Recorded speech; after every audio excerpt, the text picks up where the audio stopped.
Walang trabaho madali. Wala kang karapatang maliitin yung trabaho ng iba. Yung iba sasabihin, gwardiya lang naman yan, rider lang naman yan, construction worker lang naman yan, gasoline boy lang naman yan, fast food crew worker lang naman yan. Pucha, nagkaroon lang tayo ng maganda-gandang klase ng trabaho. Akala na natin kung sino na tayong entitled sa mundong to. Minamaliit natin yung mga taong mas mabababa yung sahod sa atin. Ang pagkakaalam ko kasi, wala kang karapatang maliitin o matahin yung trabaho ng iba hanggat nagtatrabaho sila ng marangal. Walang trabahong madali. Lahat nagdadaan sa hirap.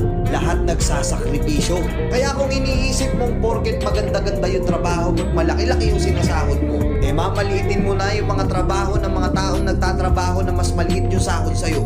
Mag-isip-isip ka. Baka bawiin sa'yo yan. Baka biglang bumaliktad yung mundo at sila naman yung umangat. Kahit anong trabaho mo, magpakumbaba ka pa rin. Bilog ang mundo, hindi palagi nasa taas ka. Kaya hanggat maaari sa lahat ng oras, magpakumbaba ka. Diba? May kilala pa kayong ganito? Minsan na rin pa kayong nilait ng mga ganitong klaseng tao?